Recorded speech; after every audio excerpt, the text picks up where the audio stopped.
Welcome back to Bringing Down the Grindhouse. I am not your host, Stephen Weathers, and with me is the host, Jonathan. How you doing? I am doing well. I really appreciate you coming back, honestly. The first time was a lot of fun, and so I wanted to bring you back on for another one, but this time we're not going to go through a list. What did you decide on for this time? So for this one, the list was a fun format, but how many lists can you make around horror movies that we've seen enough to quantify? Not enough, I don't think. So for this one, I thought horror anthologies. Ooh. It's a good way to get through a few stories without having to go through multiple films, so it was definitely an idea I was ready to get on board with. But before we get into that, I'm really happy to announce that this podcast is now available on Spotify as well as Google Play Music.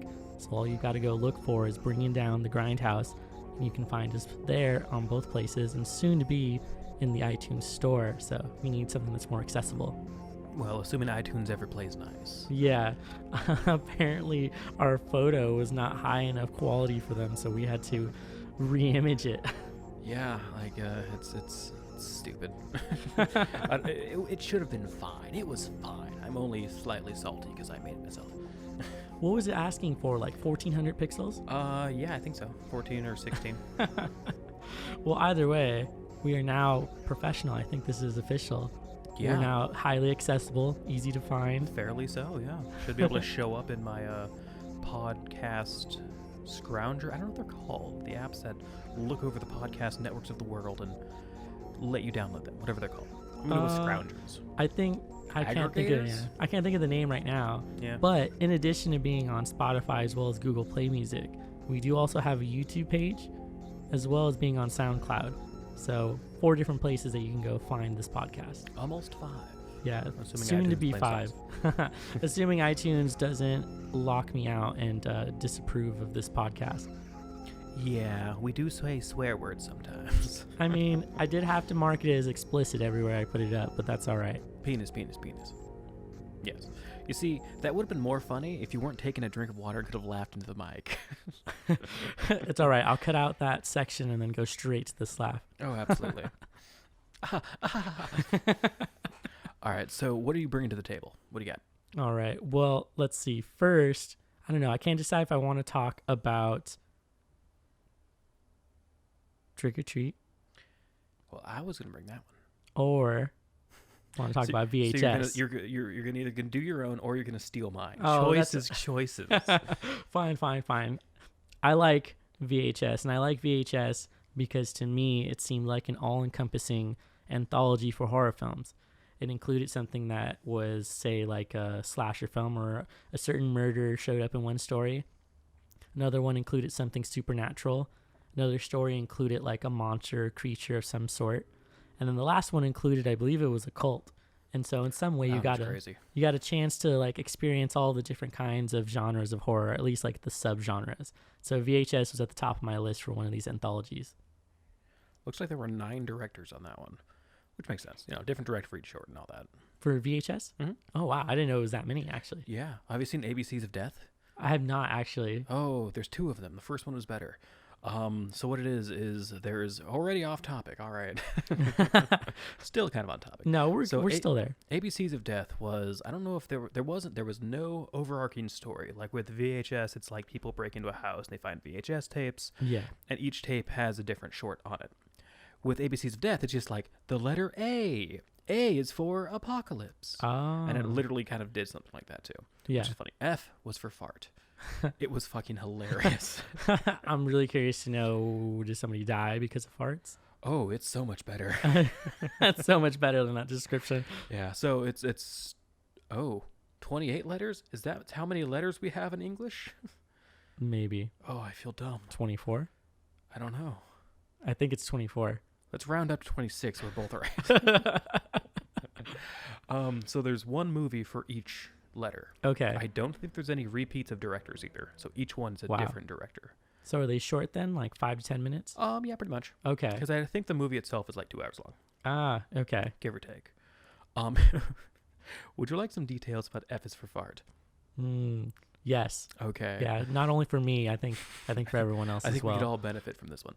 So, F is for Fart was directed by one of those oddball, weird Japanese directors who makes like Machine Girl or Tokyo Gore Squad. Like one of those Man, guys. that's a good movie. I think it was that guy actually, Tokyo Gore Squad guy. I think. Anyhow, it follows like two Japanese schoolgirls, and they're just kind of talking. And it's it's 5 minutes, so it's gonna get to the cut. Yeah. It's fast, it's quick, blah blah blah, and I forget exactly what the triggering moment is, but I believe one of the main girls does not stop farting for a really long time, and it basically kills off the world because it's just giant death cloud of fart that is going to destroy the world. So the two schoolgirls are in love or something, or best friend love, one of those. So the girl who farted, who was farting the entire time, and then there's the other girl who did not fart, because this is top quality content for a podcast. Right. Anyhow, the girl who did not fart was like, "Oh, I love you," and she's like, "Oh, I love you too," and blah, blah, blah. I'll never forgive you. Please forgive me for destroying the world with my fart. So what she does, So it's one long continuous fart? I think, or it's just a death cloud. Okay. I'm pretty sure it's a fart though, because it's called F is for fart. But the other girl, the one who did not fart, gets sucked up into Fart Girl's butt for safety. Wait, I'm sorry. What? How? Like I said, this is from the director who did like Tokyo Gore Squad or Machine Girl and all those totally off the wall, really enjoyable garden hose full of blood slasher weird movies. Garden hose full of blood. Well, think of that one scene in Kill Bill where Lucy Liu's character cuts the head off the guy. Yes. His head falls off. There's a 2 seconds beat, and then just spray of blood. Yeah. I that is what I consider a garden hose full of blood moment. Oh, okay. That's So fair. it's literally like a hose that sprays blood out of a body part of some kind. I love those. I love thinking of those Oh, it's so because good. you think that there might be someone kind of off to the side who's probably got like a spray bottle in their hand or something, or some sort of device that's going to spray out some fake blood. The guy with the switch that activates the hot tub pump. Right. That just Exactly. And it just keeps fucking going. Like I think the neck ends up spraying blood for like another 10, 15 seconds. something like that. There's an entire genre of just splatter gore, and it's entertaining. So VHS. Right. So VHS is interesting because it doesn't just give you one story after another and does this like in a continuous thing. They're all within one larger story. And so the larger story is that a group of younger guys decide to break into this old house. Apparently, if they find certain VHSs that are deemed valuable, they can sell them to another person. So they go in there looking for stuff. One of the guys enters into a room where there's an old man sleeping on the couch and discovers all these VHSs, puts it into the VCR and starts playing it, and that's when you get your first anthology story, and you get dropped into that story, and that's how they progress the storyline. I definitely don't remember the guy on the couch, but I remember everything else. Yeah, there's definitely a dude there who he kind of like double checks if he's alive and then sits down in front of him for some reason and decides to watch a VHS. That makes so little sense to me, but whatever. It's horror movie logic to the best. It's the suspense of disbelief. Right, You're exactly. suspending your disbelief because we're film folk and we should know the terminology. I want to say the first story in VHS was The Two Girlfriends, but I could be wrong. Gotta give me a little more to The work two with. girlfriends staying in the hotel room, and they're like obviously running from something. And there's like this, the way it plays out is it looks like someone is coming into their room to like spy It's on like them. the first person camera thing? Yeah, exactly. Right. And so this one is the first thing you sort of get introduced to, and that is like the beginning of the story. And so you kind of get the slasher film vibe by having that first person camera work that they're doing for that mini story. Okay, so looking at the Wikipedia, it's saying that the first one, which is tape 56, because someone wrote down that, frame narrative, directed by Andam Wingard and written by Andam Wingard and Simon Barrett. The frame narrative focuses on criminal gang who film their exploits, which include smashing walls and windows in abandoned houses and sexually assaulting women in a parking lot. An anonymous source offers them a large sum of money to break into a house to steal. Oh, I am too far back. This is the over story. That is the main story. Yeah, you're correct. That's right. Amateur Night is the second one. Directed by David Bruckner, who also did The Ritual, which I don't know if you ever saw that one. It's really good. I don't think so. Oh, you should watch it. It's really good. Shane, Patrick, and Clint are all three friends who have rented a motel room to fulfill Shane's intent of bringing women back for sex. Clint's glasses have been outfitted with a hidden camera and will the first-person glasses. I remember that. I was now. incorrect. This is the creature story. Yep. And they're doing sexy things with ladies, and then one of the lady turns into a goblin or a flying monster of some kind. I thought she was a vampire. It'd be a very abstract vampire because she had it was like the. Have you seen Tales from the Dark Side, the movie? Yeah. Remember that one scene where there's it's basically this, except it's like a third of a movie instead of like a tenth. Okay. Yeah. No, I know what you're talking about. There's a beast flying bat lady, and in the Tales from the Dark Side one, she I think helps this guy and kills someone else, and flies away, and then years later it turns out that he married her, and the whole thing was you can never talk about that one night, and then eventually he talks about that one night, and she transforms back into the bat creature and kills him. Oh, all right. Yeah. Well, kind of a bittersweet ending. The girl is some sort of creature that likes to eat people. That's the very least.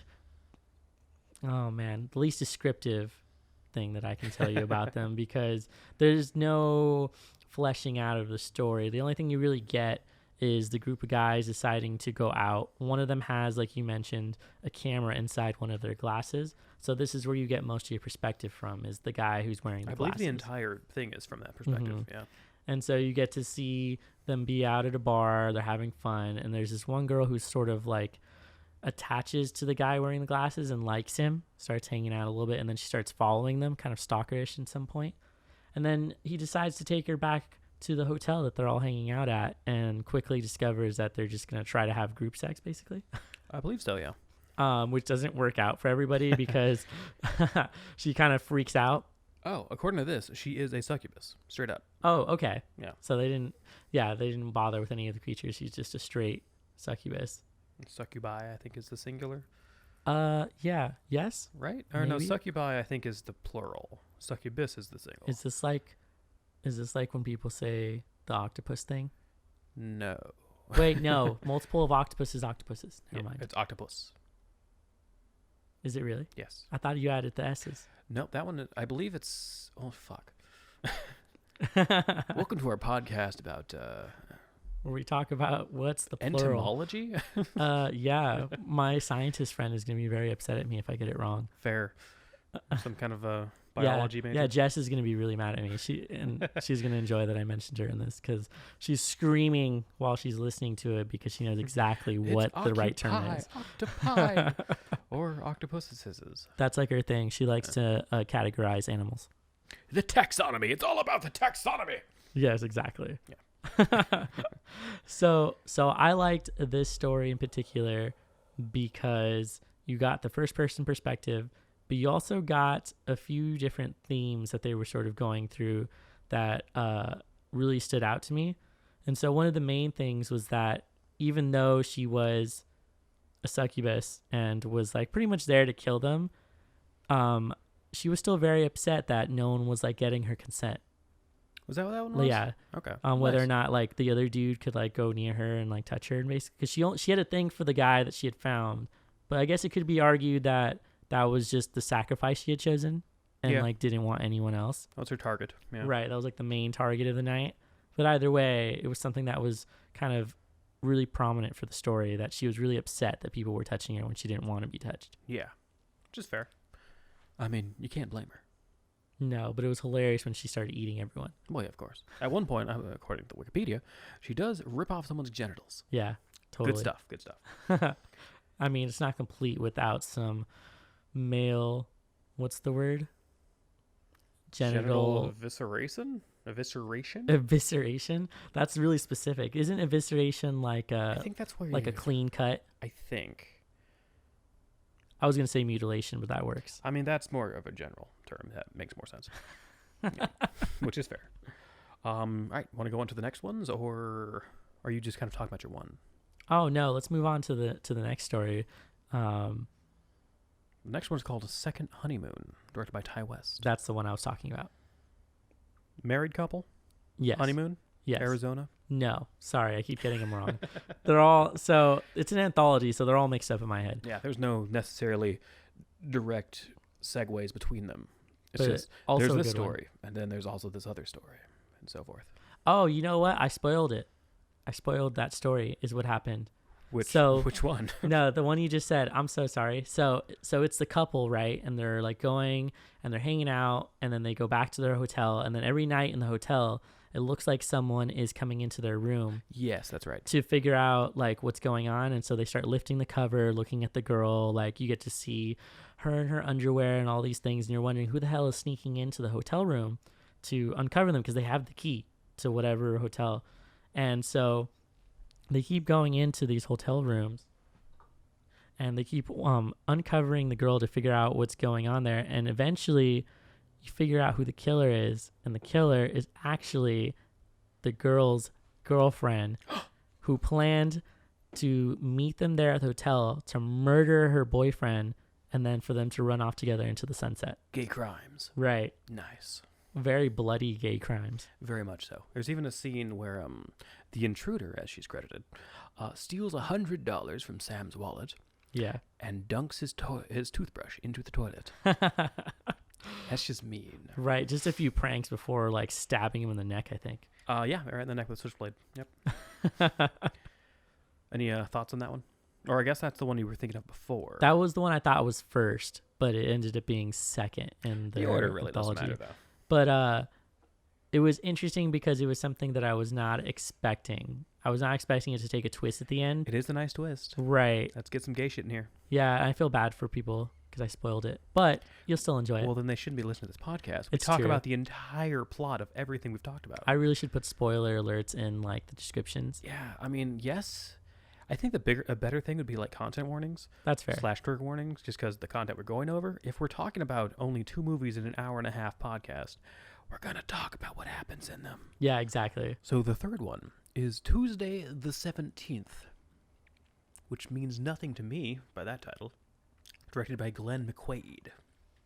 3 friends, Joey, Spider, and Samantha, accompany their new friend, Wendy, on a camping trip. Oh, yes. There we go. Yes. Oh, man. So if I remember this one correctly, they all go out to a camping trip out into the middle of the forest, and they're just shooting the shit like how most of those teen horror movies go, where they're out there, they're drinking, they're swimming in the lake, getting naked, like daring each other to do things. And they quickly discover that there is an invisible killer running around the forest who immediately starts killing them like a couple minutes into the story. And it's just about them trying to escape this killer, this invisible killer, which looks like a glitch in the film. That was actually how the character was credited, as the glitch. Oh, sweet. Yeah. So, Yeah, tracking errors, obscuring the face. oh, yeah, exactly. If anyone's ever used a VCR and knows what tracking errors are. I bet that no one really knows what that is. Do you want to explain it? No.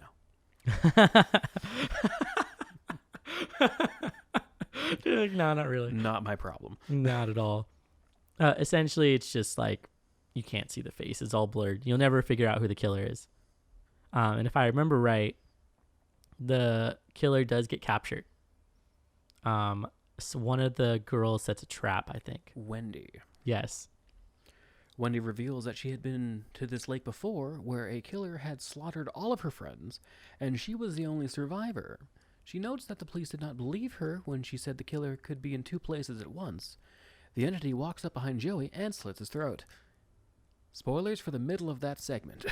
Right. And so what she does is, wow, I couldn't capture him the first time. No one believed me. I might as well bring out another fucking set of friends, have them murdered, and try to capture this guy again. Yep. And that's how the traps were set and why she ends up essentially getting him caught on this booby trap that he steps on that just stabs him in a bunch of multiple locations and keeps him there in a spot.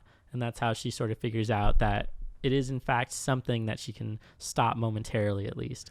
So according to this, blah, blah, blah, blah, blah, blah, blah. The figure approaches Wendy and a final trap impales it. Wendy gloats at it and walks away, but when she turns around, it is gone.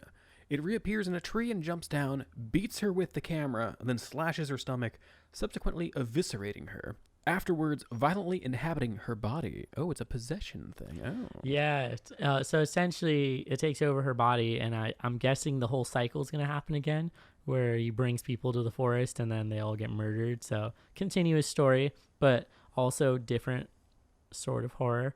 You've already had the creature, you've had the murderer slasher, and now you have sort of the like unstoppable killer and or slasher. Slasher. There you go. It's hard to say. Say it 3 times fast. No. So the fourth one, yeah, we're on 4th. Yes. Is titled The Sick Thing That Happened to Emily When She Was Younger. Good title. It reminds me of that one movie about it, a girl walks home alone at night. That's such a good movie. Can we talk about that movie for a second? Sure.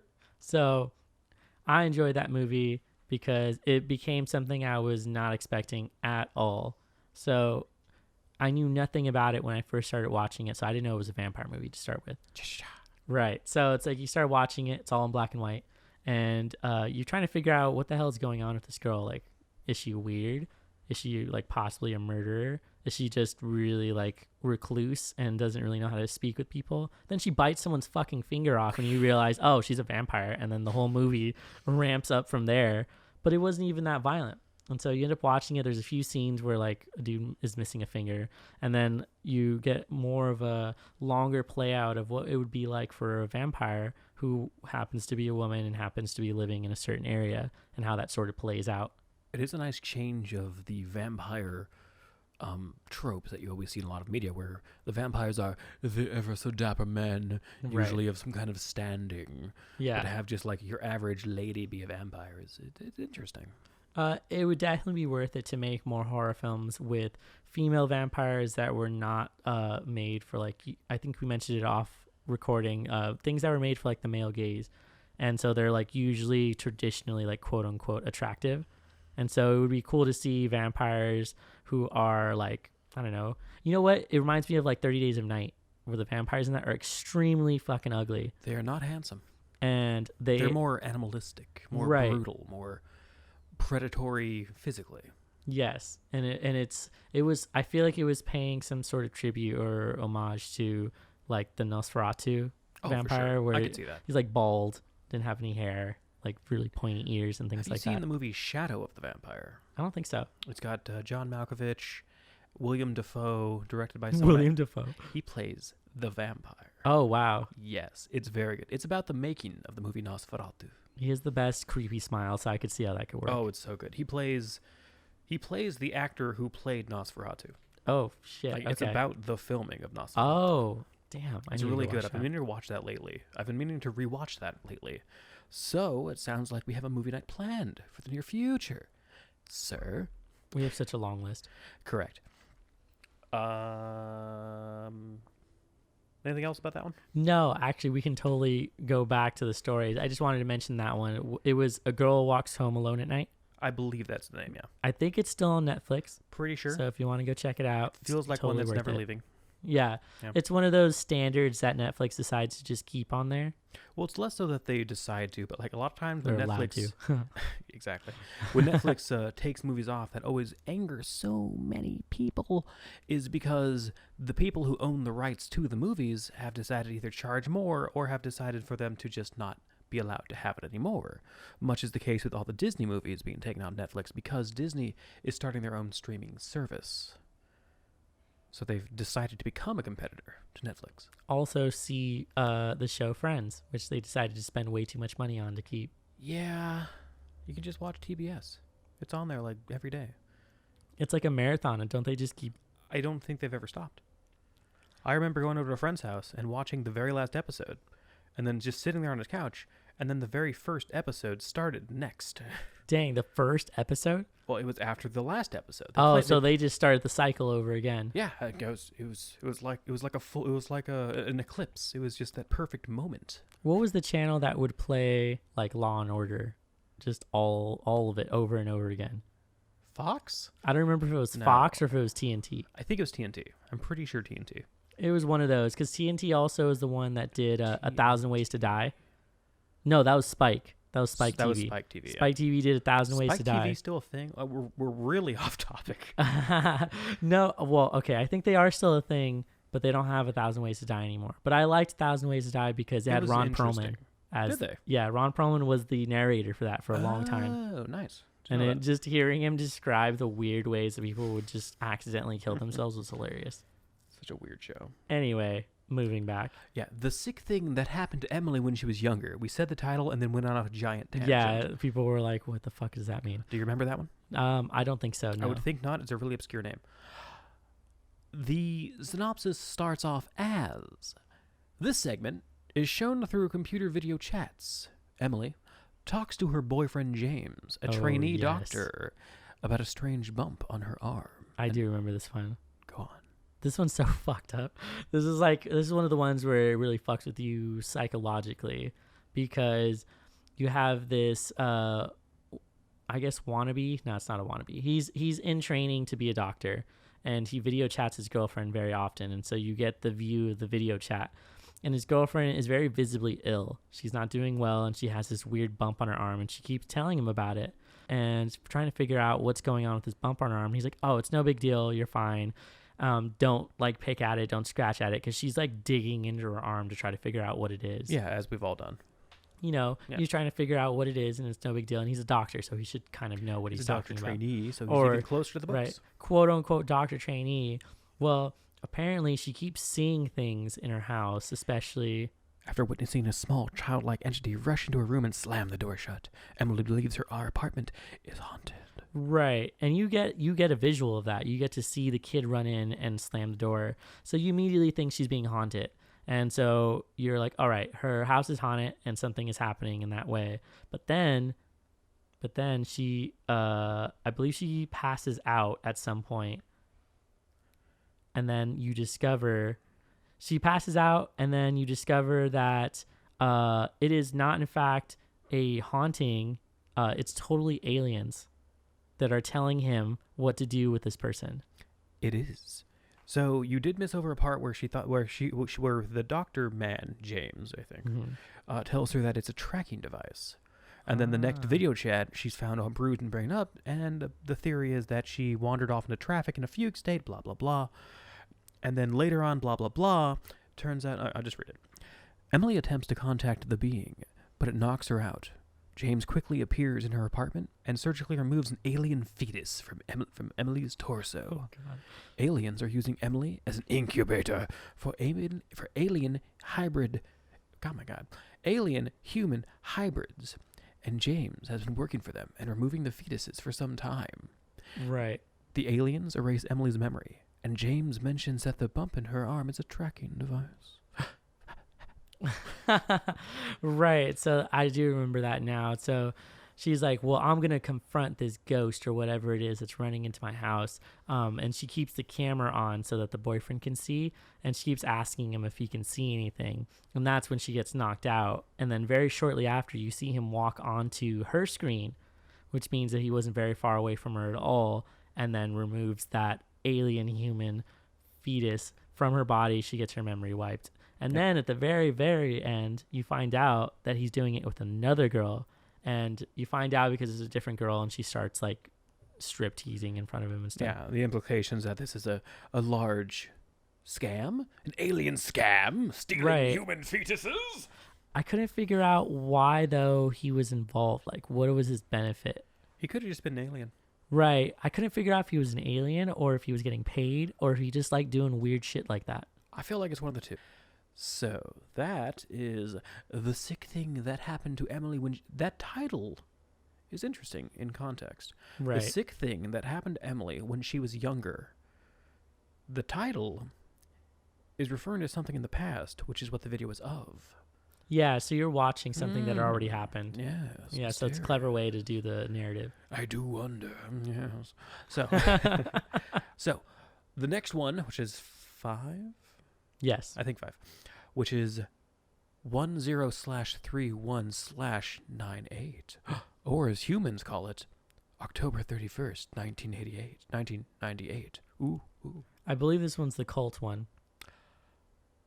I Or the don't- weird people in the attic. I don't think it is. I'll just read the first part. Yeah, go for it. It'll Sure. jog my memory. It's Halloween 1998. Chad, Matt, and Tyler and Paul, dressed as Halloween costumes of the Unabomber, a pirate, a teddy bear implanted with a nanny cam, really specific costume, and a marine, respectively, head out to a Halloween party at a friend's house, only to end up in the wrong place. Sneaking inside, they begin to experience paranormal phenomena. Yep. Do you remember this one now? Yes, I do remember that one. So these 4 dudes, and the reason why the description of the costume is so specific is because you get the point of view from that one, or at least from most of it. From the nanny cam. Yeah, from the Okay. nanny cam.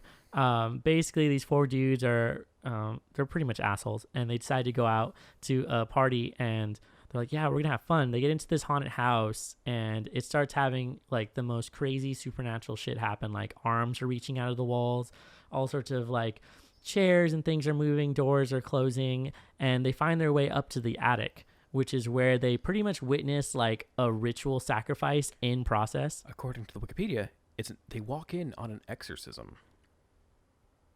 Yes, it is an exorcism. Mm. I don't know why I thought it was a sacrifice, but either way, it's a I think cult that's another one. in an attic doing shit, or at least 2 dudes. Anyway, they decide that they're going to try to exorcise this person, and they quickly find out that they are not kidding and try to escape the house with the girl. So they don't know that the girl is being exorcised, so they grab the girl and try to run out. Pretty much, yeah. And then they get her into the car, and they're like, oh my God, we have to get away from this fucking place, and drive away with her in the car, thinking that she has to get to a hospital or something like that. But she quickly regains consciousness, and they realize that the demon is still fucking inside her, and they are stuck on some train tracks. Sort of. According to this, exiting through the basement, the boys pile into their car with the girl and drive away. The car abruptly stops, and the girl disappears. Oh, Yeah. shit. I got it wrong again. She appears outside of the car. Reappearing in the street before them and walking away amid a flock of birds before they realize they've stopped on train tracks. The boys attempt to get out of the car, but the train approaches and they're unable to unlock the door. Screen starts to flicker with static, and then boom, big train go crash, Yep, boom, boom. they're all dead. Apparently, there's an alternate ending of that one. Really? I didn't know that. Yes. Also, the director of this one is credited as Radio Silence. Clever pseudonym. No idea who it is. That's the director's name? Yeah. Weird. That's the only thing I've seen I've listed as. never noticed that. So the alternate ending to October 31st, 1998. A joke ending was shot in one take, even better, Okay. in which the doors are unlocked and the boys get out just before the train smashes into their car. The boys walk away and talk about how much fun they had and what a crazy night it was as the train hits their car and explodes behind them. Oh, okay. Shit. Yeah. I mean, I It- could see why it's like a joke. Exactly, yeah. So that's the whole movie. Right. I don't know if there's anything else in the outer story at the end. I believe the VHS comes out of the VCR, and then I'm pretty sure the dude who is sitting in the chair is now missing. And then I they can all see that, and then yeah. they all like run out of the house.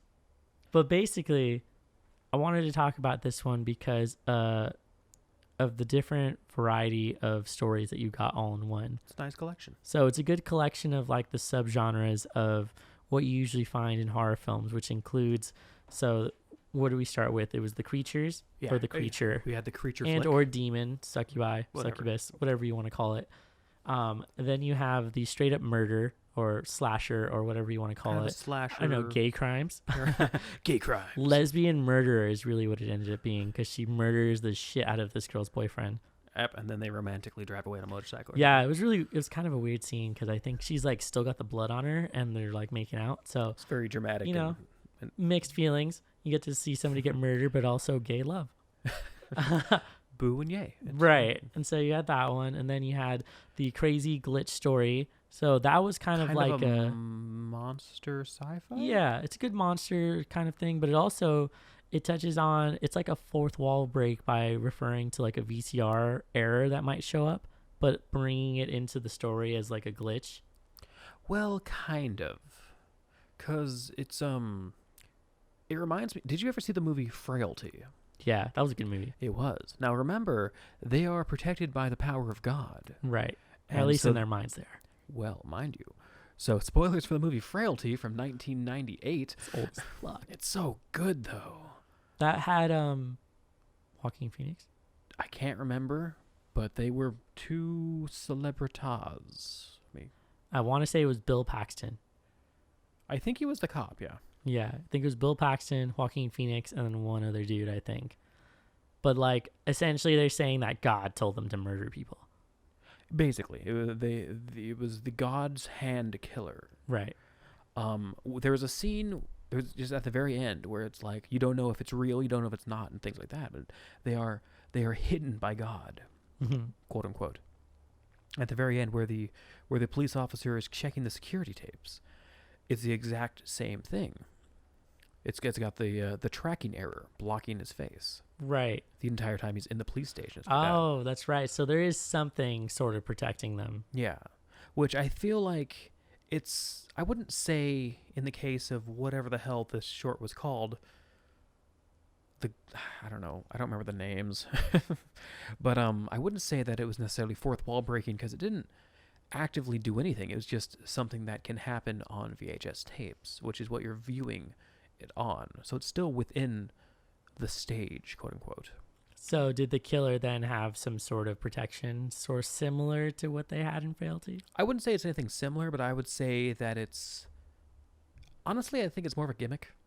Okay. Yeah, just to kind of define, because it was a human body with just a video distorted face that you couldn't see. Right. And that was definitely a good indicator of who the monster is. And a lot of times with these first person things get jumbled and you can't necessarily see what you're looking at necessarily. Like Cloverfield, things got nuts. You couldn't tell what the hell you're looking at. I fucking hated Cloverfield. I enjoyed it mostly. I didn't like it because, because I get motion sickness really easily. Yeah, that movie will fuck you up. So watching it, I just couldn't handle the various camera movements. It's a very shaky movie. But I mean, the story's good overall. And I also enjoyed the follow-ups to it. What was it, Cloverfield Lane? Cloverfield Lane was super good. I loved that one. Really good. And also weird to see John Goodman, I think it was. Yeah. As like a bad guy. He's done a couple bad guys. Right. And he's good at it. I believe he was the main villain in Red State. The Kevin Smith horror movie. He's also in a TV show on Netflix called Black Earth Rising. Really? Yeah, know that one. He plays like a prosecutor. A bad prosecutor? I don't know yet because I've only seen like 3 episodes of it. Fair.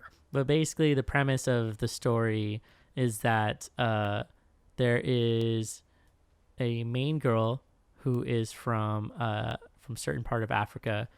She is adopted by a white mother who is a very famous defense attorney, or I'm sorry, a prosecutor, not a defense attorney. She's a very famous prosecutor who's been putting a lot of dictators and other people behind bars. And so they finally arrest one of the dictators from Africa, and her mom decides that she wants to be the one to prosecute him. But the guy that they've arrested is seen as a hero in some parts of Africa.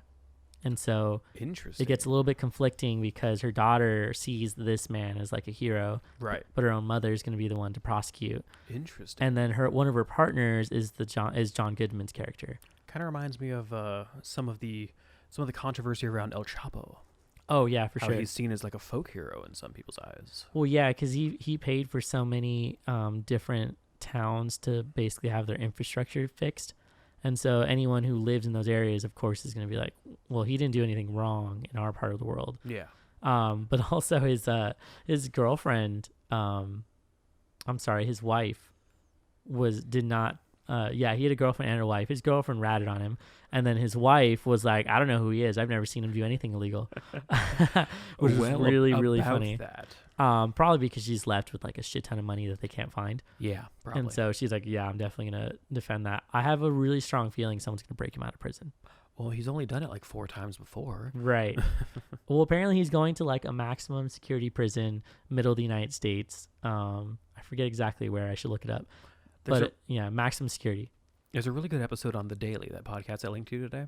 Yeah. Yeah, there was a really good episode just kind of when he was first when the trials were being set up. There was a really good one going over the entire history of who he was before he was El Chapo, all the way up until current date. It's a really good podcast. The Daily, brought to you by the New York Times or something. I should check that out. I wish they did a show or a podcast about the female version of who El Chapo is. How so? What do you mean? So before El Chapo, there was a female drug lord of her time period from like, I don't know, the late 60s, early 70s into the 80s and 90s, who was just as famous, if not more famous and dangerous than he was. And she specifically trafficked cocaine all the way through South America and whatnot. Oh, interesting. Didn't know that. Right. For the life of me, I can't remember her name. And she's not alive anymore, but still, I'd be afraid to get her name wrong in person. It happens. But it'd be cool to see more stories about her. But I digress, and we should return back to the film that you wanted to talk about. Yes, now that your turn is over, it is my turn. My Right. turn to do all of the talking with my slappy mouth. So what was the movie again that you wanted to talk about? Well, just before that, I want to touch on something that happened in my life that relates me very closely to El Chapo. Okay. All of that was bullshit. So, about 4 years ago, my dad got into a minor accident that just kind of fucked the car up. It was like a 4-car pile-up situation. Okay. And he was like in the middle. So they had to buy a new car. So they went to like an auction or something like that and bought a car.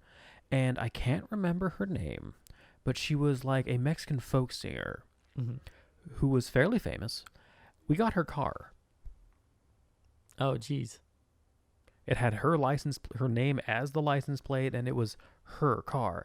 And the way that she died was that the things that she was singing about in her Mexican folk style of singing did not go over too well with some of the mob, or... Yeah, it's essentially the Mexican mafia. Yeah, basically. So there was like a drive-by attempt, which put her into the hospital, followed by people walking into the hospital, into her hospital room, and just shooting her straight in the face, and then walking out. Oh, geez. Yeah, and we had her car. So, what kind of car is this? I don't remember. It was a couple years ago. Okay. Did you keep it? No, it had 2 Cadillac converters that were kind of going bad. Oh, wow. The fact that it had 2 was very strange. Yeah, that's the first. Yeah, I don't know why. Don't know why that happened. Anyhow. So that's my my connection to El Chapo. Or at no least actual a connection. random branch of maybe somebody who might have worked for him. Possibly. Who knows? Anyhow, the movie that I have chosen to speak of is Trick or Treat. Not Trick or Treat, because they actually changed the name away from that, because there's a 1980s movie with that same title, which looked very erotic from the cover. I think I know exactly which one you're talking about, actually. Perfect. I mean, so don't you remember going through like Blockbuster and you got to see every single cover of every movie? I remember mostly the horror movies, but yes. Right, exactly, because the horror movies are always the ones that catch your eye. They were crazy looking things. You would go through the aisles, and they were never on the outer walls. They were always on the inside aisles because they didn't want you to see all of them. Not from the windows. Right, at least not from the windows. And so you'd go in and you'd walk through the aisles, and you'd see ones that stand out to you, like, I don't know, the Leprechaun. Yep. It. Less so that Candyman. The Mothman Prophecies. Things of that sort. I remember 2 of those. Which ones do you not remember? I don't remember seeing the It necessarily, because I've owned that one forever. Well, you know what it looks like. It's like him reaching over. Yeah, reaching over. It's kind of like the cover's folded over, and he's behind there. I see that all the time. The claws and stuff. One that I remember from wandering the aisles of the video store was actually not a horror movie, but it was one of Jim Jarmusch's movie, one of my most favorite directors. And it was the cover for Ghost Dog, Way of the Samurai. Oh my god. Starring Forrest Whitaker. It's such a good movie. Oh, it's so good. You need to watch the rest of his movies. Completely unexpected for what you just like. You're not sure what you picked up, and then you get in, and then you're not sure again. Pretty much, yeah. But if you're familiar with Jim Jarmusch's work, it makes a lot more sense. That's fair. Yeah, he does a lot of beautifully strange movies like that. What would you describe the synopsis of that movie as? Quick as you can. Forrest Whitaker, who lives in a city somewhere, Yeah. maybe like New I York don't know, or something, York. Yeah. who for some reason is following the way of Bushido, the way of the samurai. There's one part of that movie I absolutely abhorrently hate.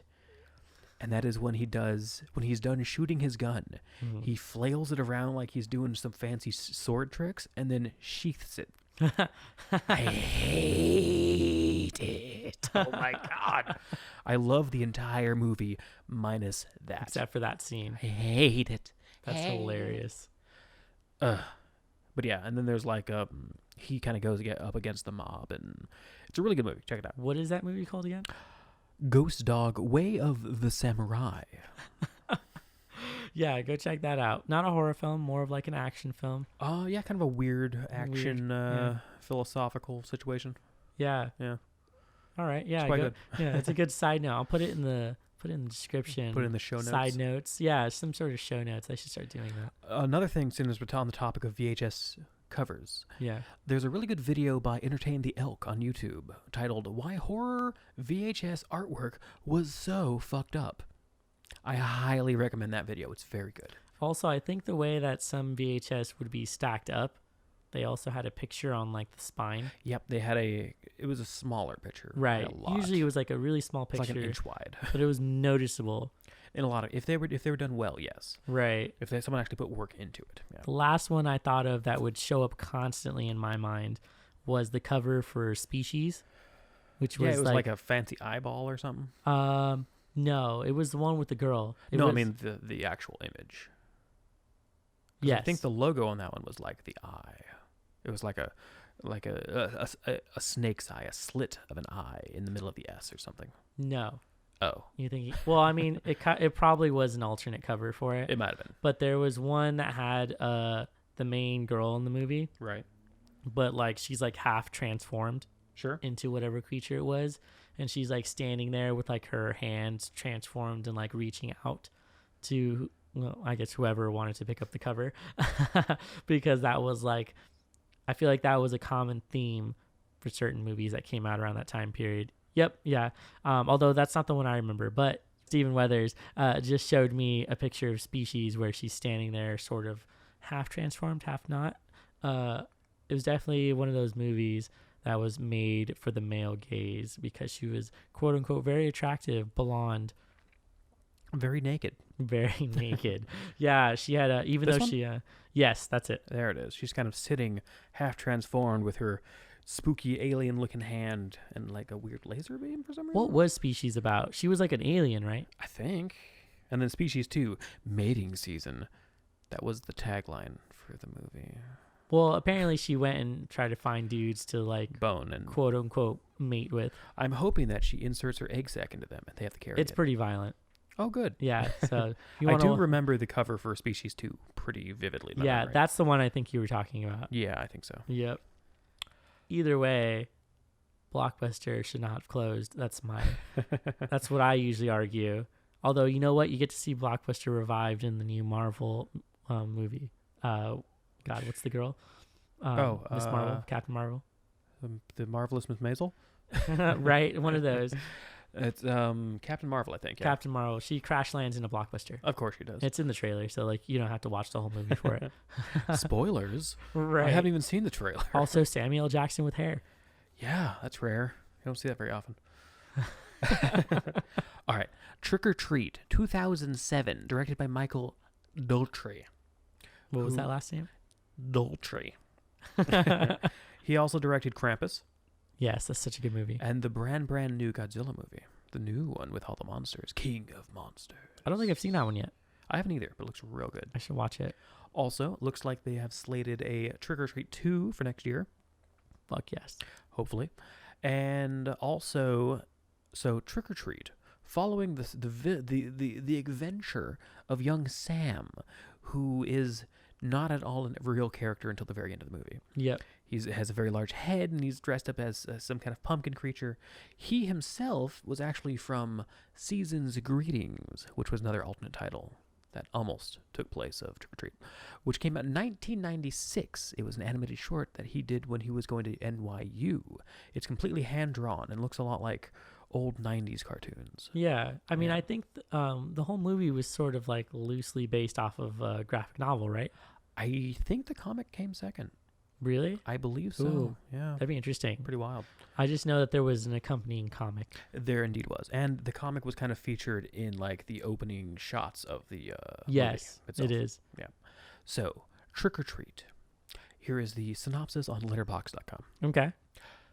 Poison, drowning, claw or knife. So many ways to take a life. Ooh, it rhymes. 4 interwoven stories that occur on Halloween. An everyday high school principal has a secret life as a serial killer. A college virgin might have just met the one guy for her. A group of teenagers pull a mean prank. And a bitter old recluse receives an uninvited guest.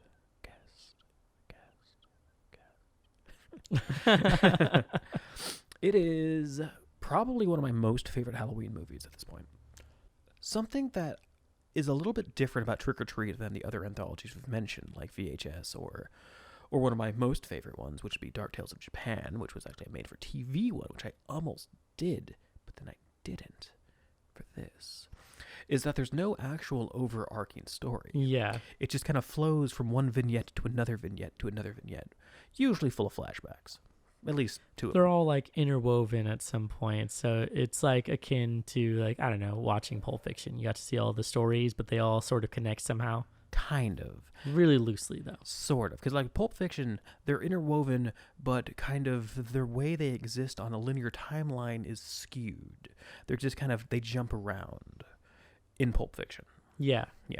Whereas with this one, it really just goes from the opening shot at Johnny's house, where the two couple come home from some kind of bad evening, and their house is all trick-or-treated up with, pumpkins and ghosts and things like that.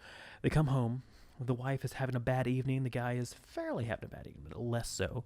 She's like, well, the night's over. Our night sucked. Starts blowing out the candles and the jack-o'-lanterns, stuff like that. He's like, no, don't do that. What about tradition? You're not supposed to blow out the jack-o'-lantern till midnight. And she's like, that's dumb. I'm going to bed. So she starts to clean up the Halloween decorations. And he's like, well, fine. That's dumb. I'll be in the kitchen. Or something. I don't know where. He wanders off. He goes to the room, puts on a porno tape, and then falls asleep. That is a really interesting memory that you have of this movie.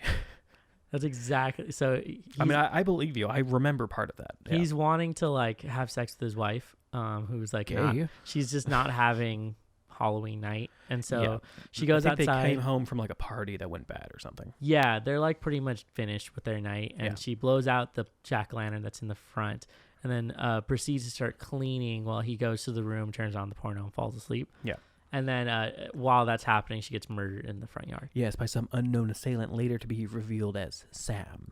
Right.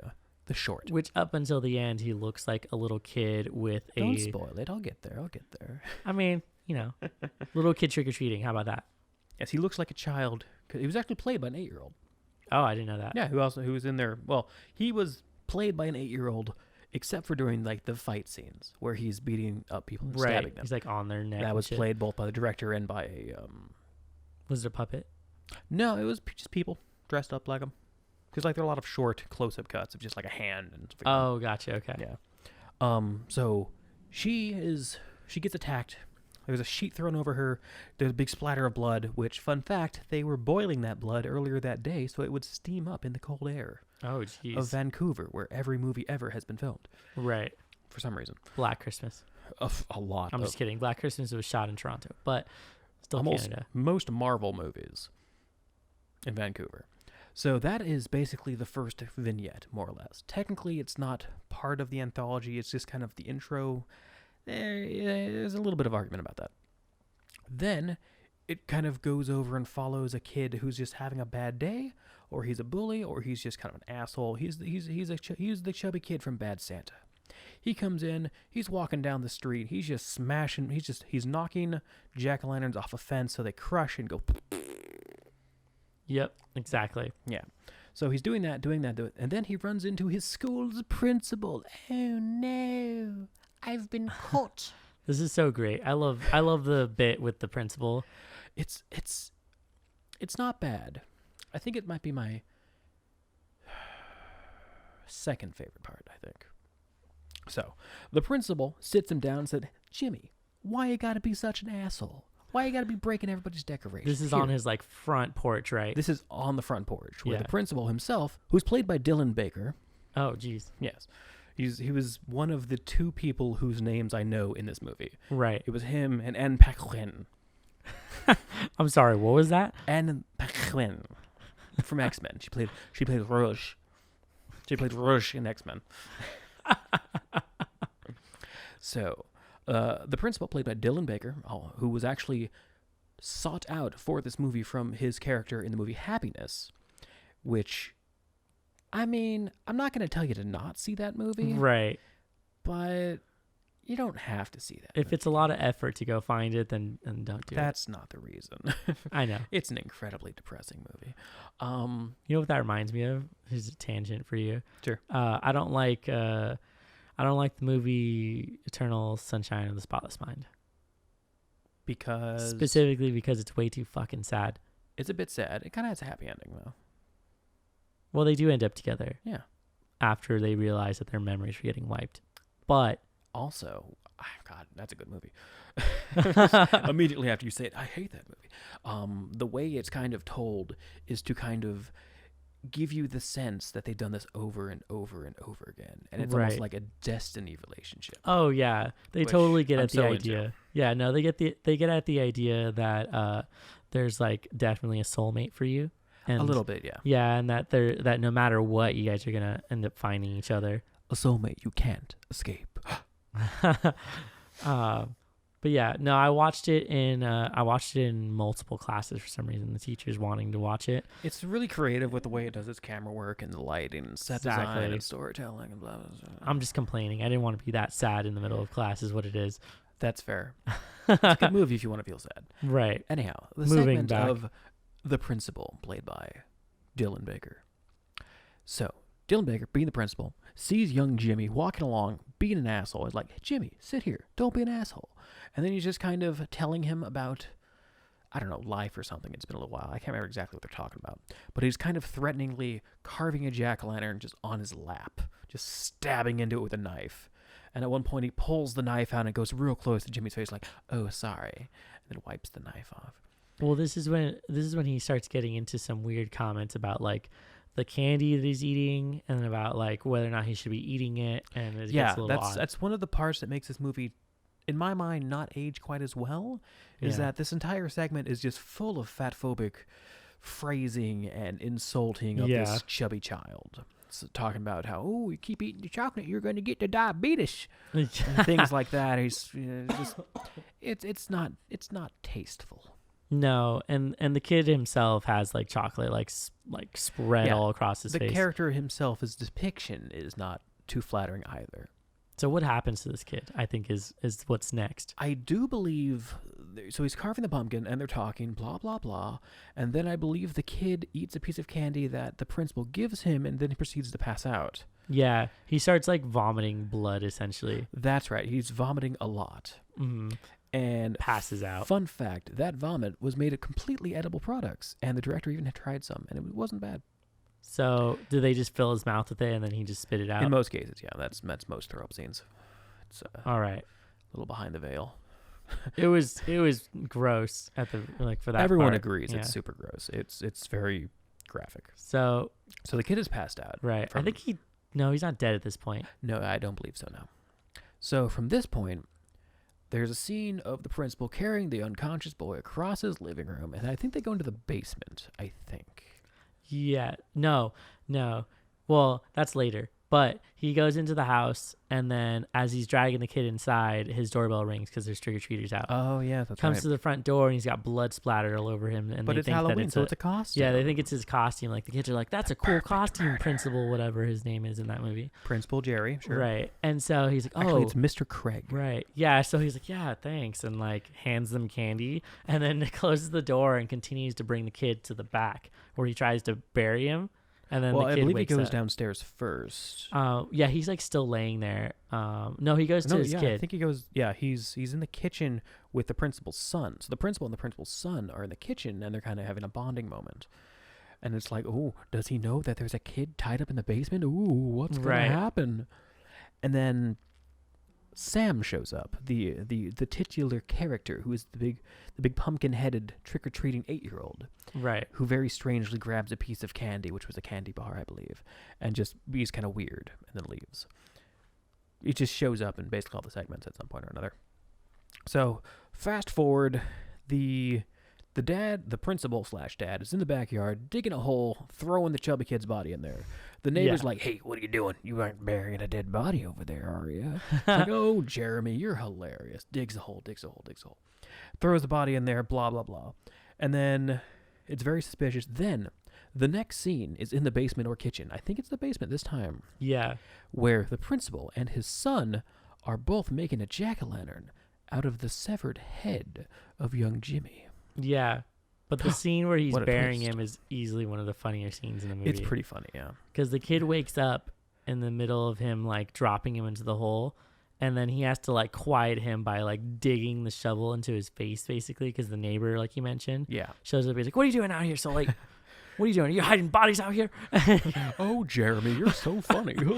And he's totally tied into the story that comes up later. But for now, he's the neighbor who's peeking through the little, like, cracks in the I think it was just a not home fencing. offense. Right. And he's circular trying to find shot. his dog who's, like, somewhere outside. It keeps running and That sounds escaping. right, yeah. Right. And so he tries to figure out where his dog's at, and then he notices the neighbors outside. But also, the principal's son is calling him from the window and is like, "What are you doing?" Hurry up, Dad. I got pumpkins to carve. And he finally kills this kid, buries him, and then they're like, "Let's finish carving that pumpkin." And that's when you get revealed that the head of the kid is what they're actually carving So out. it's not just the dad, but also he's grooming the child to be a serial killer Exactly. or something.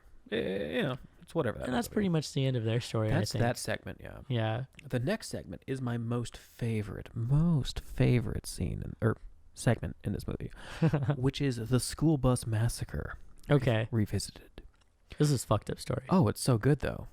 It's a good horror story. Oh, it's quite good. Yeah. So this one follows a small group. I think it's a group of 4 like elementary age kids, basically. And they're all in costumes, and they're all, getting done with their trick-or-treating because they want to do something a little more adult, something more scary. And they bring a new kid, one of the kids from their classes, who's not part of their normal group, No. but is bringing them along. Not necessarily a new kid to the school or anything like that, but a new kid to the group. So they bring him to, it's like a ravine or something.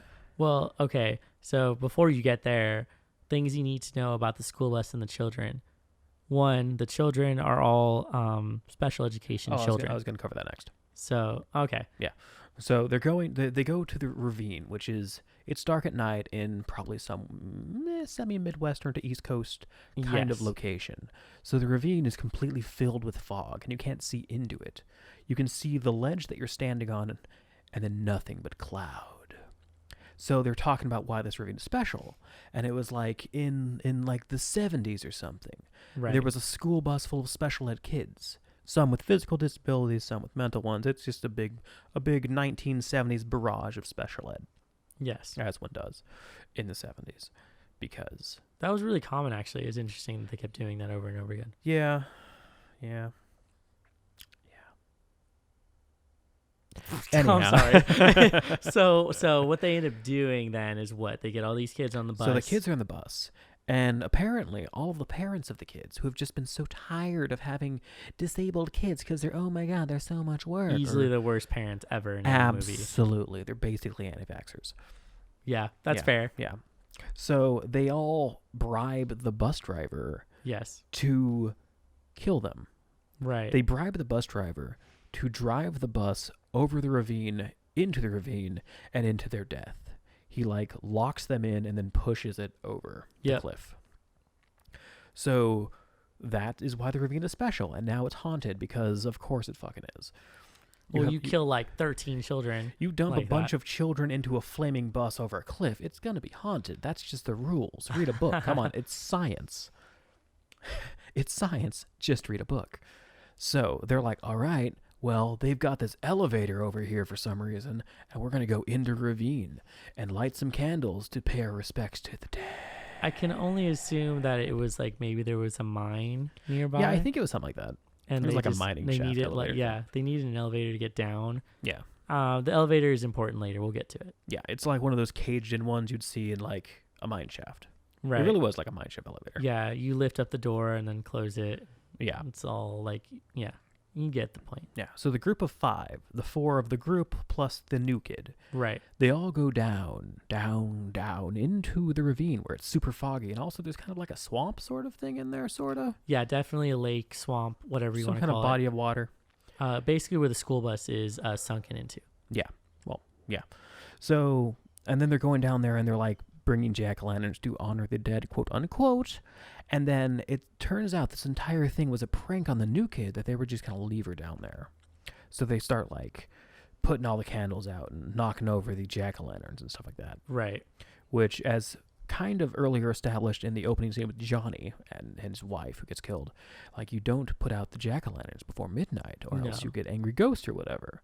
Fast forward to segment number 2, you've got angry ghosts because they put out the jack-o'-lanterns. Yes. So the zombie children, for some reason they're zombies, rise out of the water and then proceed to chase and then murder the 4 kids who were playing the prank, because the new kid had already ran off and then took the elevator back up. Yep. So it's just real good. It's a real good segment. That's basically all of it. Like, the kids get murdered by the zombie kids. The zombies themselves show up later. Yeah, so the girl But that's that the end of they that segment. the girl that they try to play a prank on ends up surviving the whole ordeal, takes the elevator back up, and then walks away basically with like a jack-o'-lantern in hand. Yeah, because she kept her jack-o'-lantern, so she was Right. safe. So It's kind of a circle yeah. salt situation. Oh yeah, and then she I think she actually walks away with Sam. yeah, I think. possibly. I She's could have at the sworn top this of was the later elevator. in the film though. With her and Sam? The kid's playing a prank on her. I mean, this is all. I mean, like I said, in this anthology, it's very linear. They don't jump around. No, yeah, you get to see things sort Like, of it's the entire resolved. vignette and then the entire next vignette. But you find out stuff's connected. Everything kind of later gets on. connected at the end, yeah. Where Right. it shows how things are connected. We'll make all the connections when we get through it. Well, hopefully. Right. So, segment So, 3. Is the next one the girls preparing for the party? Yes, with Anne Quinn. Yes. Yes. So wait, so is this the girl from X-Men. well, no, there's a girl from X-Men and then there's another one, isn't there? There's the girl from from True Blood. The girl who plays Sookie? It's the same person.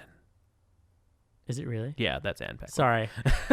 That chick. The one with the gap tooth. That's who it Yeah, is. that is still Anne Paquin. Yes. You'll know who it is. But Yeah, she played Rogue in X-Men 1, 2, and 3, the and fuck, something did she else. really play Rogue? Dude. Yep. Shifty Okay. eyes or not. Right. That's who I'm she thinking was. about it doing shifty eyes because I'm like, was it her? Because I don't remember. No, you're right. Yeah, totally. Yeah. Oh, I'm getting shown an image. Yeah, no, that's it. She was in X-Men Days of Future Past, X-Men 1, 2, and 3, The Good Dinosaur, Trick or Treat, Scream 4, The Piano, 25th Hour, She's All That, The Irishman, Amistad, Finding Forrester, She The was Squid in and the Whale. Scream 4. Apparently. I didn't watch that one. I don't know. I liked Scream 4. I was still legitimately surprised at who the killer was. I haven't seen it. Yeah. Because So, you know how yeah. it's always like there's always 1 or 2 killers or whoever. Yeah. Unless it's Halloween, that's always just the one guy. Yeah, exactly. Except for Halloween 2? 3. 3, Season of the Witch. Well, okay. So did you see the new Halloween? Not yet, no. You should watch it. Fair. Well, I think I explained it before. Basically, what they did is they threw out the rest of the sequels. Oh, yeah, we both went over Yeah. that one. Yeah, Yeah, I exactly. brought out like a map, and I showed you if you could Yes. watch 1, 2... Right. No, wait, so it's like 1, and then the new one that just came out is a sequel to the Yes. first one, ignoring 3, 4, 5, 6, 7, H2O, and another one. All right. And also the Rob Zombie, 2 of them. All right. So It's a messy timeline. So going back to the story, so we now have Sookie whatever her last name was, show Paquin. up. Yeah, Paquin. show up with her friends, and they're They're like at a dressing room situation of how it starts. They're trying on costumes. You got the sexy Bo Yeah. Peep, sexy Red Riding Hood, sexy someone else. They're all real sexed up, it's essentially what you find now for costumes for adult women, which are basically. usually sexy something, which is like setting you up for a certain type of story is really what it's trying to do. A little bit. Also, you get the pervy kid who's like looking through the cracks of the doors, trying to figure out what's going on. Who is played by the guy who played Sam. Yeah. Yep, same character. Oh, Or really? Same actor, different character. Oh, gotcha. Yeah. Okay. So, they are presumably 20-somethings or probably 18-year-olds. Also, Red Riding Hood is important. She's Anne Paquin. Yes. So, Red Riding Hood. Or the character, Little Bo the Peep. dresses. Yeah. Yeah, Actually, they did it on purpose. Yeah, Yeah. I like that. We'll get to that in a second. So they're all getting their sexy costumes off. There's a lot of jibber jabber, a lot of chit chat in the dressing room, blah blah blah. Turns out that Anne Paquin's character, or Little Red Riding Hood, Yeah. is a virgin. Ooh, Right. social construct. And it's like, oh, this will be your very first time. Ooh, ba da ba da. We got you a blind date. Blah blah blah. So there's like, I guess it's like a street fair. Yeah, so I guess it's a the street town fair. that they're in has like a Halloween fair that goes on in Yeah. their streets, which involves like a parade, a lot of drumming, noises, You know what street music, fairs are, yeah. drinking, whatever you want to do on the street. Fancy music, So- costumes. You can get away with a lot of shit on the streets, what's going on. And there's an event that happens later on, like during their story. But basically what they're trying to do is get to this party that they are trying to get to, which is why they got their costumes. And they're trying to find dates.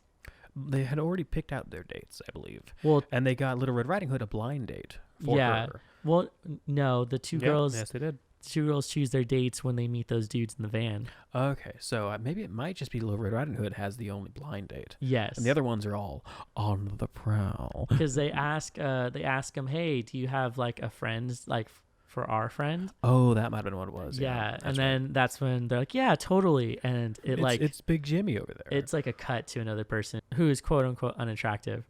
So this quote-unquote unattractive person is dressed as a toddler who is a very large man who's just dressed like a big sloppy baby, Right. who a few seconds later is shown to be just passed out, just on the street. Yeah. So fun fact about Mr. Large Baby, Yes. he was also in 13 Ghosts. I did not know that. He It's a good played the movie. large baby. So we got a Real running theme. weird typecast. Right. Real weird typecast. Who was the... So it's adult man and a baby.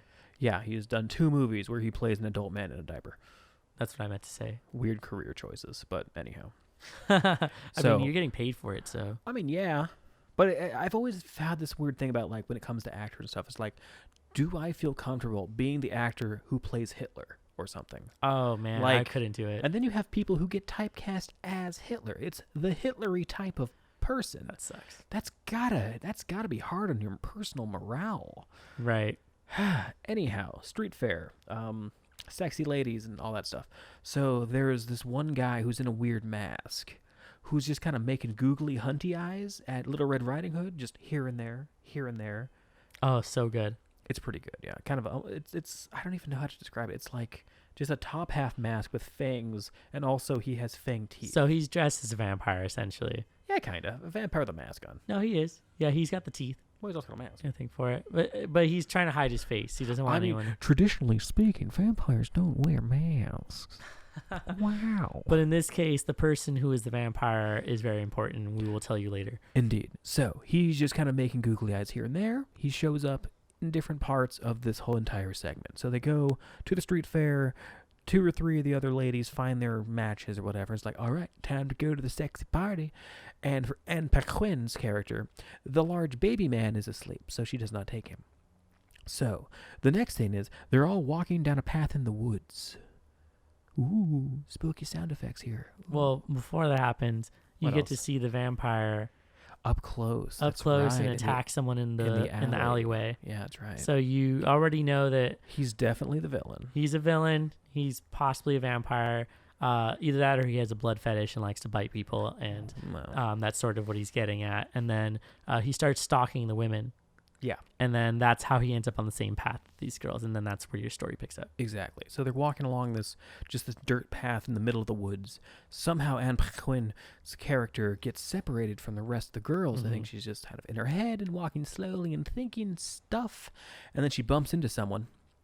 And I forget who it is. I don't think it's Mr. Dracula. I think it's just some random guy. Yeah, it's a rando. Yeah.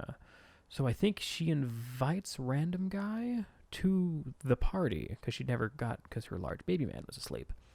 So I think that's what happened. So they make it to this bonfire in the middle of the woods. Yeah, still getting stalked by the vampire. Yes, the vampire is swooping in and out of the trees or some shit.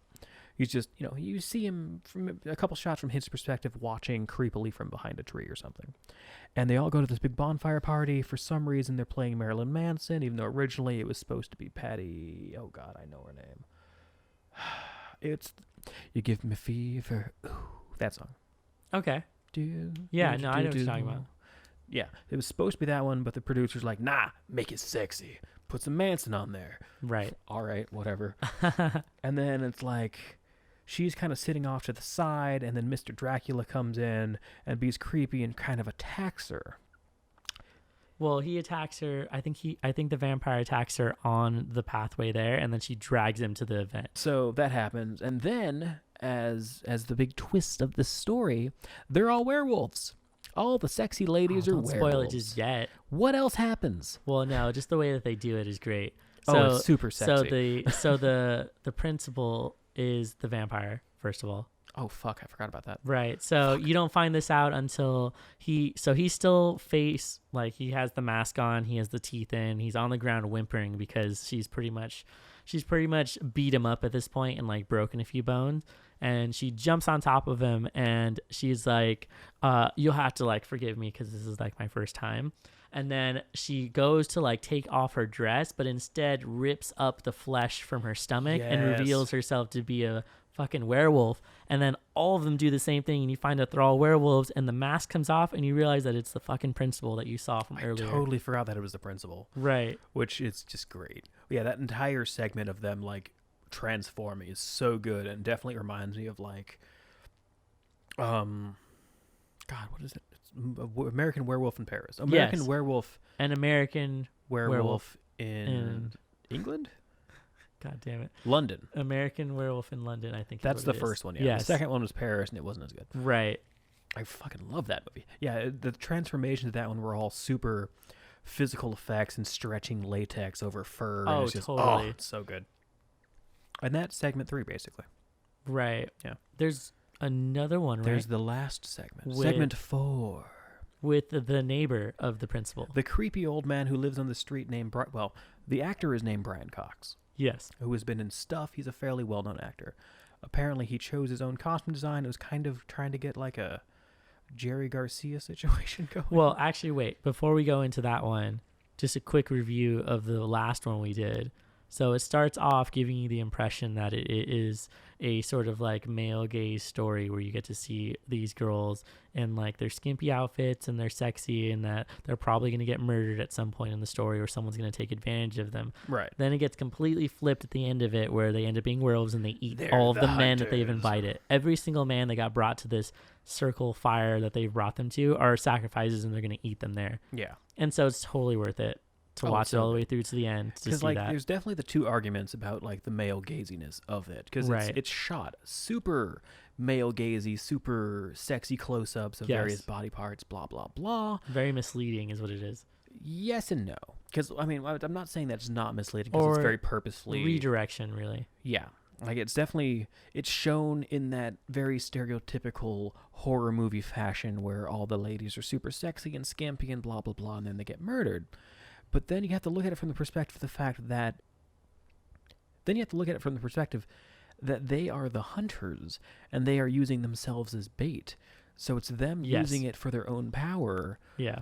But then you kind of end up with this, it's complicated, like morally speaking. Reminds me of Jennifer's Body. I actually haven't seen it.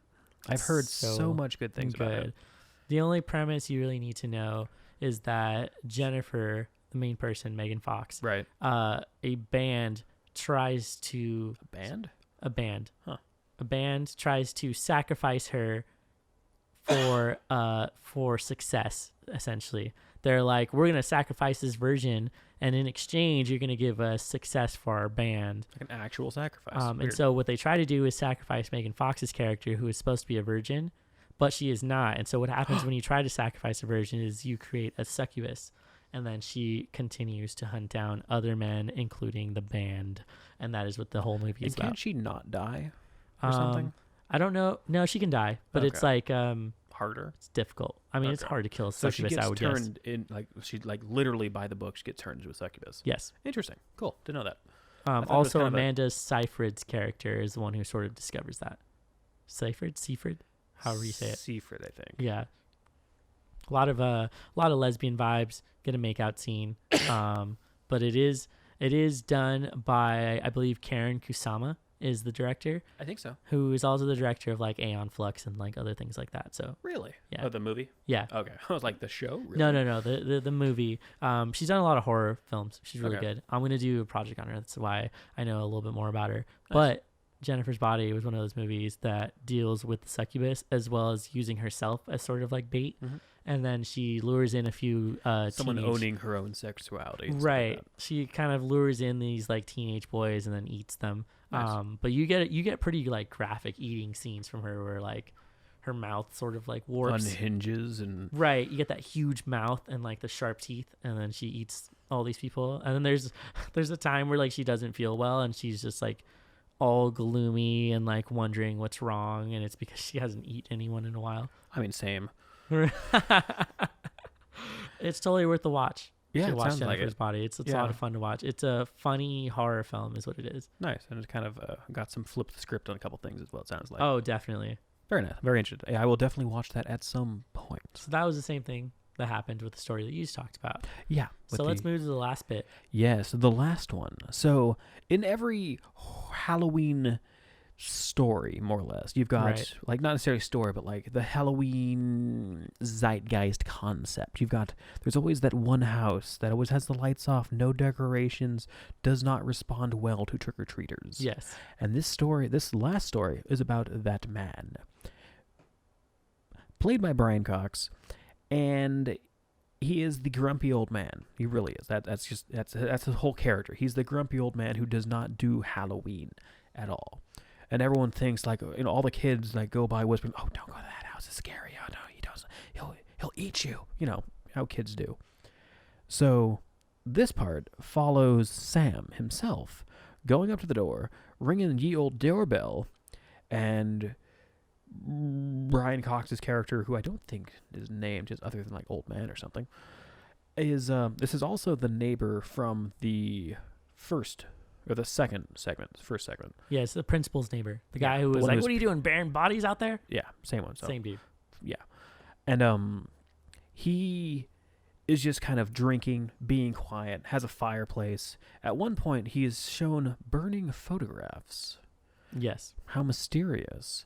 As it turns out, he was the bus driver Yep. from the second segment. So he was the bus driver who got bribed to kill all those disabled kids. Apparently, that weighs on you. Who'd have thought? Yep. Turns into an old man, alcoholic. Immediately turns into an old man. Worst Right. case scenario. He also gets attacked by Sam. I was getting to that. Shh. We're almost there. Yeah. So Sam rings the doorbell. I think he answers it, and he bees all gruff and angry and stuff. It's like, "Go away! I don't do trick or treating." Blah blah blah. And Sam's like, "Fuck you! I'm gonna throw an egg at your place and start tormenting you." Right. And somehow he gets inside the house, and at this point, he's shown to be a little bit more supernatural. Yes. He's shown crawling on the ceiling. At one point, he pulls out one of those big round, like the flat but round lollipops, the big ones. Yeah. Takes a bite of it, and now it just has two very jagged, sharp points. Yeah. So it's now become a knife. It's a shiv. Yeah. Yeah. So he's now at this point hunting this guy down throughout his house and just like slicing at him and like just doing stuff. I think he gets a shotgun at some point. He does. He Yeah. tries to shoot him. I think Sam's hand comes off. Yep. And then his hand crawls away. I think he eventually reattaches it. Well, his hand crawls away at one But point. it does go away It from moves him. on its own It's accord. independent. It's really all that matters.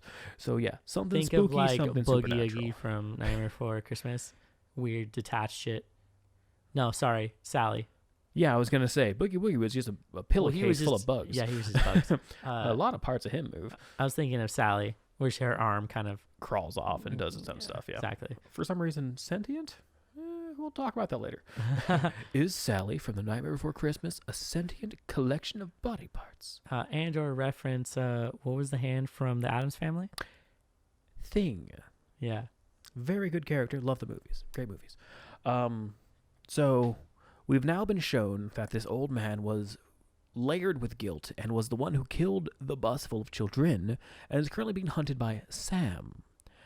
He almost kills Sam. Like this segment is mostly just like fighting. There's not a lot of story here. So there's a reason why he's attacking him. All he wanted was some candy. It's trick or treat.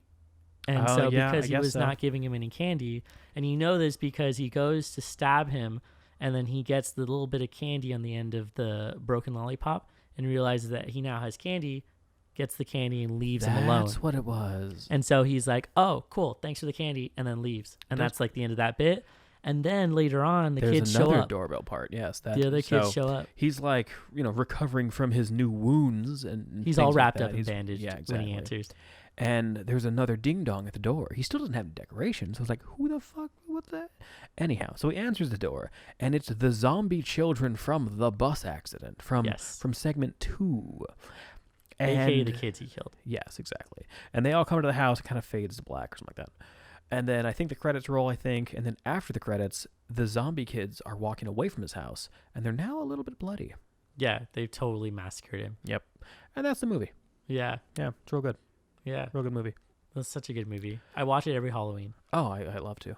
I've mostly been watching House. I fucking love that movie. Oh, it's so good. That movie should just be its own podcast by itself because of how many weird things happen. I'm not opposed to that. Because I don't even know what it is. It's like a horror thriller, like, I don't know, weird extra adventure sort of thing. So I think technically it follows under horror comedy, and it's got so many beautiful dumb sight gags, partially because when he was writing the movie, he was asking his 4-year-old daughter what should happen next. Did he really? Yes, and the age might be wrong, but it was asking his young daughter. Yeah, someone who's which is younger. why someone gets eaten by a piano, or why there's a head that's just floating laughing, going wah, wah, wah.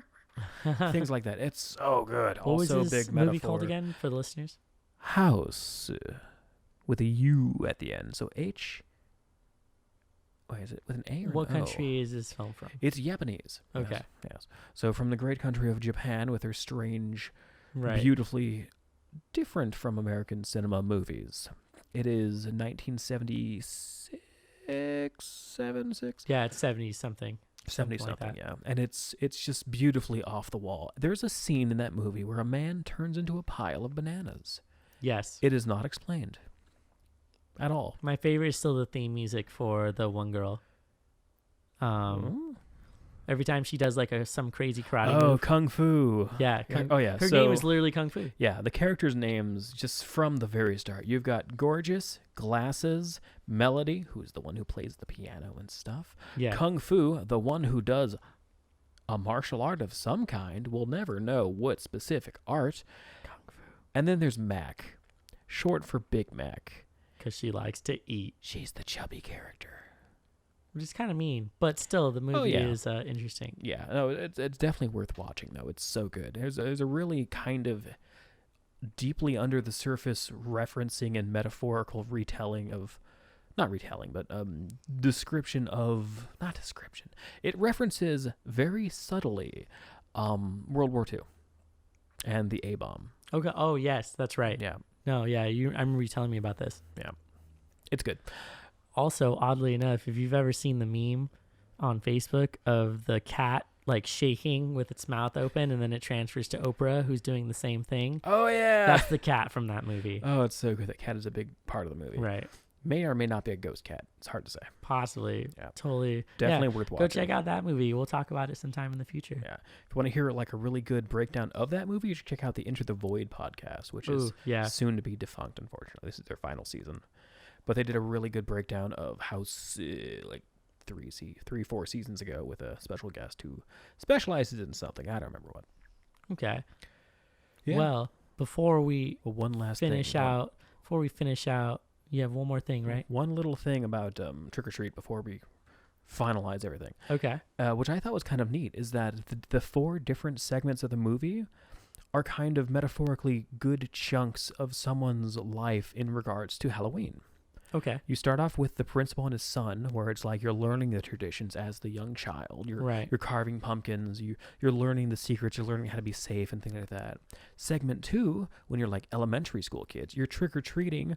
You're telling each other scary stories. You're doing things that are maybe a little bit adult for you, but still with childlike wonder. Yeah. Segment 4, you're like 18 to 20 something. It's all about boning. Yeah. Yes. Full stop. And then number 4, when you're like an older person. Yeah. Yeah. Oh wow. Right? I thought that was really neat. That is true. And I believe that was consider it actually like that. from the commentary by the director. So like that was very, very purposeful. I love that. Yeah. I love watching the commentary for most of those DVDs. Oh, so good. What's your most favorite commentary track? From the movie Armageddon. Really?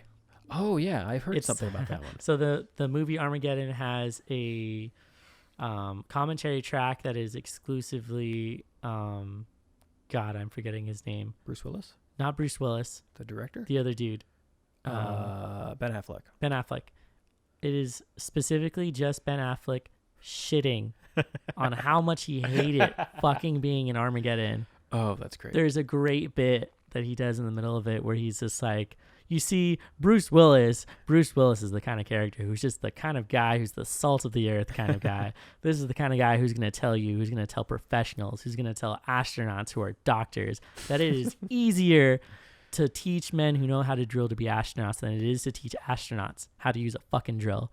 And here you go. Here's the scene. And then he stops talking and you get to watch the scene where he's like, no, I need my men for this scene. I need my crew to do this fucking scene, to drill a hole in the fucking asteroid and drop a bomb into it. And it's fucking great. So that was, I believe, directed by, oh God, what's his name? Guy who did the Transformers movies. Michael Bay? Michael Bay. Yeah. That is a very early Michael Bay guy. movie. But No, I've got one more thing to say about that.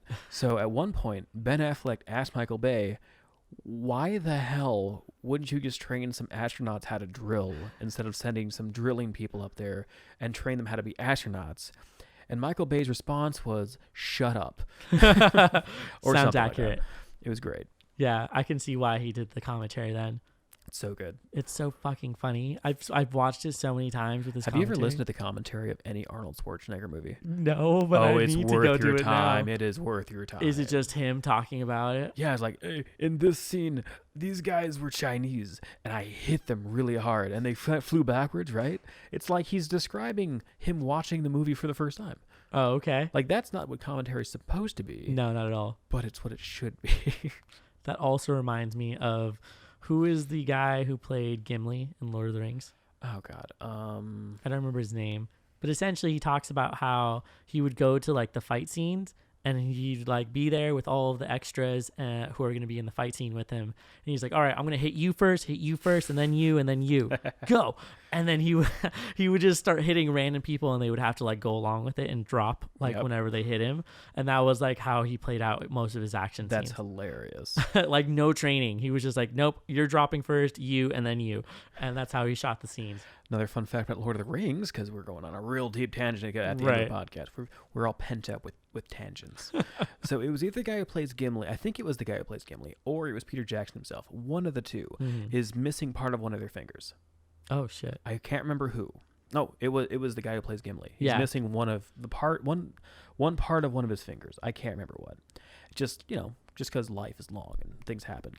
So at one point, the makeup guys were giving him a small prosthetic fingertip. Basically, it's just like that last knuckle on your hand was missing for him. And then, just to screw with Peter Jackson, he like bloodied up his stump and started like yelling.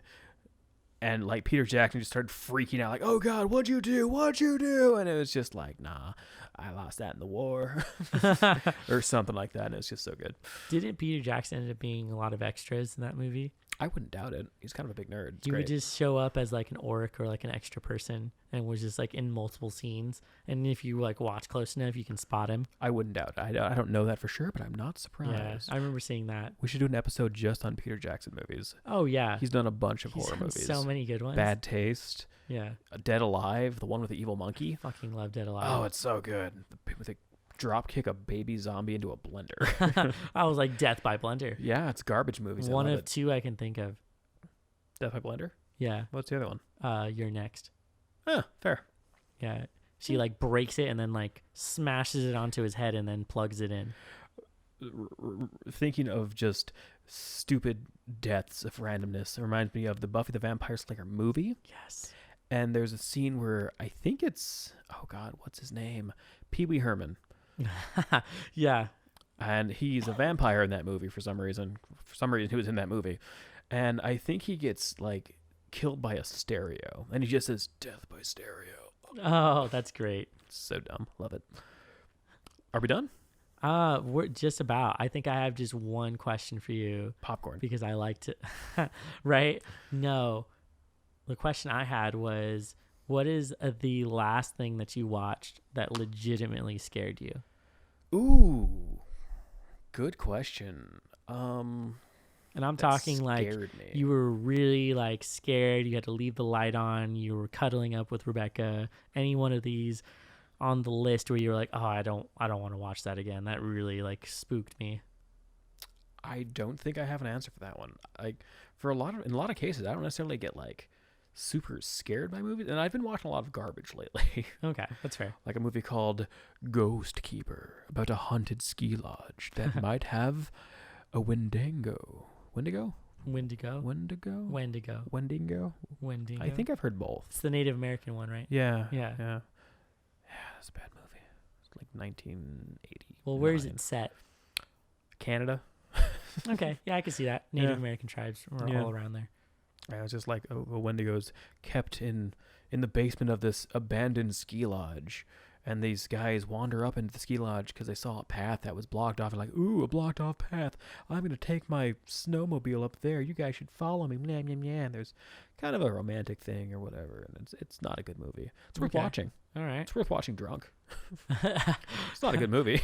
Anything that's worth watching is worth watching drunk. And that was 1983, I believe. And that was Ghost Keeper for anyone keeping track. Okay. Yeah, I should really make I should make a little notes at the end of the. We should probably be taking notes Yeah. as we record, especially for all the coughing I've been doing. It's okay. I'll go back and Yeah. cut it out. They Just have won't to know. listen to this past By the 2 time they get hours. to this point, they won't know what I'm talking about. Yeah, it'll be a secret just between you and me. And the dog. I'm trying to think. What's the last thing legitimately scared me? It was a while ago. It was when I was watching Insidious. Oh, really? Yeah. Interesting. So I don't know if you remember, but there's a scene In the when kitchen. yes, exactly. Everyone knows that scene. Yep. Where the He's in the corner. Yeah, he's right behind the guy. Yeah. Not in the corner. And He's it's the guy leans forward and his face is right there. Bright red face Yeah, just for a split second. that's there, Yep. and then it cuts away, and that was so legitimately scary for me. I believe that was in the trailer too. I don't remember. I'm pretty Possibly. sure it was. But either way, that movie got spoiled because you got to see the entire Once thing. you saw the guy, it's just It was lame. It Yeah. should have just stayed as a creature you never got to see. yeah. I Yeah, it really would've liked the been. first half of that movie. Yeah. For me, once they went into like the dream realm or the ghost world or Yeah, it was whatever, weird. it just I didn't care for it Well, anymore. they play the like tiptoe through the tulips Through the tulips, by Exactly. window. while he's So like good. sharpening his claws, Yeah. and I was like, this went It's too supposed far. to be menacing or whatever and disturbing, but it's just dumb. This is like that scene in It when he starts dancing while like staring. The new It, the 2016 Yeah. It. That was so fucking And weird. towards the end in the sewers where oh god, what's her name? Wendy? Is her name Wendy? I don't remember. The girl character. Oh, you know She's what? I one was of 'em. wrong. The last time I was legitimately scared was in the garage projector scene from Oh that movie. yeah. Okay, same. Yeah, I think. That 'cause was we saw that super together. intense, Yeah. Yeah. I went with you and Rebecca Yep. to watch that one. And I Krispy was, Kremes afterwards. yeah. We had the hats. We have pictures Yeah, somewhere. yeah, somewhere. I like jumped out of the seat because this shit scared me so bad. It was quite frightening where he's Yeah. pulling himself out of the projector and he's just giant. That was a good and movie. It was a really good movie. The sequel's coming out soon. Yeah. The part well, 2. Yeah, is coming part out 2. soon. Yeah, they broke it up because it's not going to be like a 3-hour movie like they did the first time. Well, the first time was a miniseries, and it was 4 hours long. Fair. Yeah, I actually brought someone over. We met someone on OkCupid, and it's like, hey, So date night? sort of. And it's like, hey, you want to come over and watch the It miniseries with me? It's like the first time we ever met. It's like, yeah, sure. It's only 4 hours long. I mean, I had an ex who was like, hey, do you want to watch Begotten? And then it would just, I yeah. wonder who that was. Oh, yeah, I know, right? Do we have any notes, anything from the file to talk about at the end? I think we're about done. No, that was about it. And so I just want to remind everybody that this podcast, Bringing Down the Grindhouse, is now available on Spotify as well as Google Play Music. So all you got to do is Google that name. It's very accessible, very easy to find It's now. also a Facebook page, I believe. Also a Facebook page. Instagram. Also an Instagram. We are like roaches. Also a YouTube. Yep. Also a SoundCloud. All the same All title, under hopefully. the same name. And so if you can't find us in one place, you can find it in another, and you can listen to our lovely voices. No excuses if you can't find us. You're just not looking. Exactly. And you can always find me at on Mournful Walrus on YouTube. Yes. Which is one of the... Yeah, so technically this podcast is going up on 2 different YouTubes. Exactly. Although it'll mostly be on the Bringing Down the Grindhouse one. I think once we hit like episode 5 or 10 or something, we'll probably stop on that one. Right. And just for another look behind of what's going on. So I'm the main co-host, sort of the main person who You created keep the idea. calling yourself a co-host, but you're the main host. Well, You're the only regular. it's true. I'm the person who's going to be on You're the every only consistency. single episode. I'm going to be on every single episode. And then I'm going to have a lot of people who help me out with it. But important to know, Stephen Weathers is actually the editor for the YouTube page. Yep. Both the Mournful Walrus as well as the YouTube page for Bringing Down the Grindhouse. And Indeed. so any of the cool creative work that you see there, including the music that you hear at the beginning and the end of this podcast, I'm so glad I got to use. totally created by you, unique, and made just for this podcast. No, it was something we chose from my a back group. catalog, but you know, Much it appreciated. fits quite well, I think. And that pretty much was it. I really appreciate you coming back on. Always a And good time. We're going to be doing this pretty often too, but I think I like the dynamic with just us two. It's a little smoother than having to talk over a third person and just ignore Isaac. I mean, no, he's great. In that Little case, I quiet, think though. Mitch got ignored, but it's okay. Well, he's more of a regular at this point, so He is. He's He technically deserves one it. of the other co-hosts. yeah. Um, It's the three main of you, the main 3 of you. Yeah, exactly. And then the other one is Persephone. And you'll know Persephone because she has a very distinct voice. In episode 2, Yes, episode 2 where we talked about Hereditary as well as The Witch. It was really good. God, that guy's voice is so good. Oh, the intro, the dad. Yeah, It's so great. good. He's been in a couple things, but it's just so good. But anyway, I think thank we're you done. so much for listening. I really hope you guys have a good night. Thank you. Tune in next week. Ba-da-ba-ba-da-ba.